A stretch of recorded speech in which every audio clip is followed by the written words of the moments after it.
Press censorship, जानेंगे कि press censorship क्या है। प्रेस सेंसरशिप,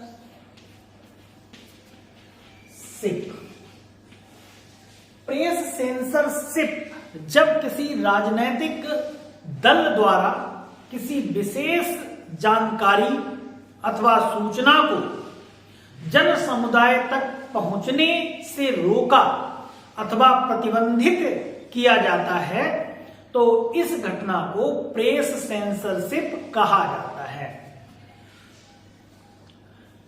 स्वतंत्रता के उपरांत भारत में राष्ट्रीय आपातकाल के दौरान 1975 से 1977 तक 1975 टू 1977 तक पहली डेट। इसमें क्या हुआ कि 1977 तक प्रेस पर सेंसरशिप लगाया गया था। वहीं ब्रिटिश काल में भी अंग्रेजों द्वारा प्रेस सेंसरशिप लगाया गया था। सर्वप्रथम सेंसरशिप लॉर्ड लिटन के द्वारा लगाया गया था। पहली बात करें तो लॉर्ड लिटन जो थे उन्होंने ये सेंसरशिप लगाया था, लॉर्ड लिटन के द्वारा। लॉर्ड लिटन के द्वारा लगाया गया सेंसरशिप। वहीं बात करते हैं जिसे बाद में लॉर्ड रिपन द्वारा इसको हटा दिया गया था, पूर्णतया अगर हटाया गया तो लॉर्ड रिपन के द्वारा, जो रिपन थे उनके द्वारा इसको पूर्णतया सेंसरशिप को हटा दिया गया था। प्रतिबंध को पूरी तरीके से हटा दिया गया था। यही प्रेस अथवा मीडिया को चौथा स्तंभ कहा जाता है न्याय का। भारतीय संविधान में मौलिक अधिकार के रूप में स्वतंत्रता का अधिकार अनुच्छेद 19(1) का में विचार एवं अभिव्यक्ति की स्वतंत्रता दी गई है। जो अनुच्छेद है 19(1) का में, 19(1) का में जो है वो विचार एवं अभिव्यक्ति की स्वतंत्रता दी गई है। बंगाल गजट, जिसे कलकत्ता जनरल एडवर्टाइजर नाम से भी जाना जाता है, भारत का पहला समाचार पत्र जो था वो समाचार पत्र था, पहला समाचार पत्र। इसकी शुरुआत 1780 ईस्वी में जेम्स ऑगस्टस हिक्की ने की थी। हालांकि 1872 में सरकार ने अखबार पर नियंत्रण कर लिया था क्योंकि यह उनकी बहुत आलोचना करता था। सरकार ने समाचार पत्रों को नियंत्रित करने के लिए 1878 में वर्नाकुलर प्रेस अधिनियम पारित किया था। वर्नाक्यूलर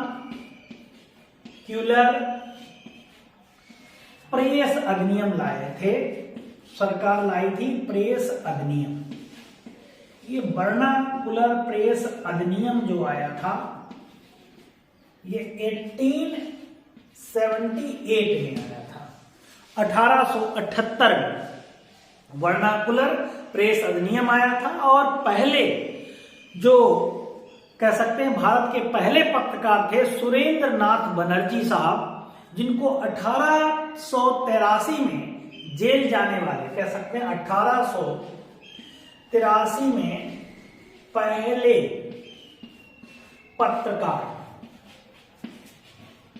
पहले पत्रकार थे जिनका नाम था सुरेंद्र नाथ बनर्जी, जो थे पहले पत्रकार थे जो जेल गए थे 1883। वहीं बात करते हैं बाल गंगाधर तिलक साहब की, और जो ब्रिटिश हुकूमत थी उसमें प्रेस, जो ब्रिटिश भारत में प्रेस और बाल गंगाधर तिलक, उनकी पत्रकारिता भी आज बड़ी सराहनीय है। गंगाधर साहब की भारत में ब्रिटिश शासन के दौरान बाल गंगाधर तिलक ने आजादी की लड़ाई में महत्वपूर्ण भूमिका निभाई थी, सर्वविदित है। उन्होंने साम्राज्यवाद विरोधी विचारों को फैलाने के लिए अपनी पत्रिकाओं, जिसमें एक केसरी थी बाल गंगाधर तिलक की, तिलक साहब जो हैं उनका एक तो था केसरी, एक जो केसरी पत्र था वो मराठी भाषा में था और दूसरा था मराठा, ये अंग्रेजी भाषा में था, ये इंग्लिश में था जबकि ये मराठी भाषा में था। पत्रकारिता के क्षेत्र में बाल गंगाधर तिलक जी को जाना जाता है। उन्होंने इन पत्रिकाओं के माध्यम से जो विरोध किया था ब्रिटिश हुकूमत का, वो इन्हीं पत्रिकाओं की मदद से बाल गंगाधर तिलक ने श्रमिकों, किसानों, निम्न मध्यम वर्ग के अधिकारों का समर्थन किया था।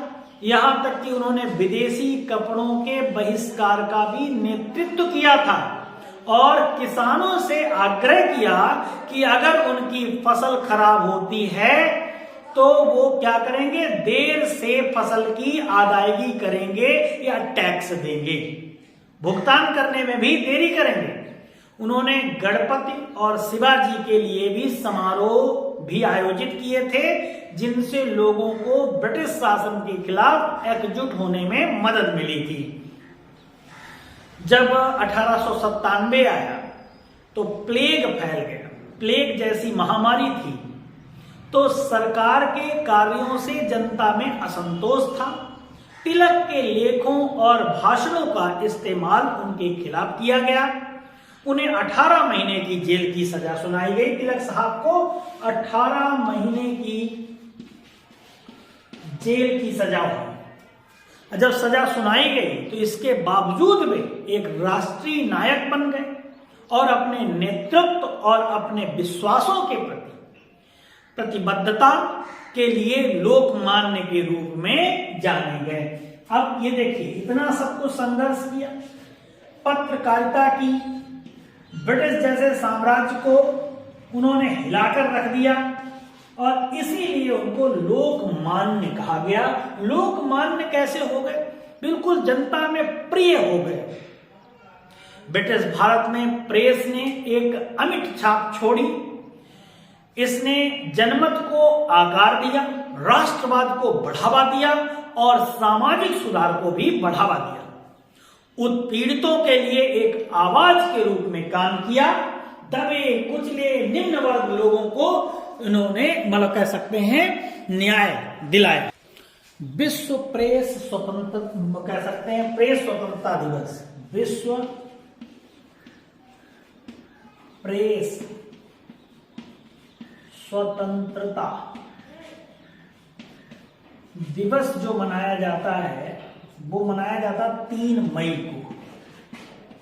3 मई को मनाया जाता है, प्रत्येक वर्ष 3 मई को मनाया जाता है। विश्व प्रेस स्वतंत्रता दिवस के रूप में 3 मई को मनाया जाता है और इस दिवस के उपलक्ष्य में reports without borders RSF reports without border जो है द्वारा विश्व प्रेस स्वतंत्रता सूचकांक 2023 भी प्रकाशित किया गया। 180 देशों के सूचकांक में से 36.62 अंक के साथ भारत 161वें स्थान पर है। अब इतना कह सकते हैं, इतना गिर गया है स्तर। वर्ष 2022 में इसकी रैंक 150 थी, जो कि गिरती चली जा रही है, 161 पे आ गई। संविधान का अनुच्छेद 19 जो है वो भाषण और अभिव्यक्ति की स्वतंत्रता की गारंटी देता है।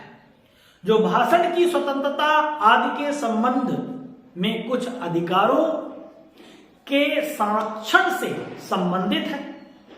वहीं अनुच्छेद 1A या 1 का बोलने और अभिव्यक्ति की स्वतंत्रता प्रत्येक नागरिक को भाषण, लेखन, मुद्रण, चित्र या किसी अन्य तरीके से स्वतंत्र रूप से विचारों और विश्वासों को व्यक्त करने का अधिकार प्रदान करता है।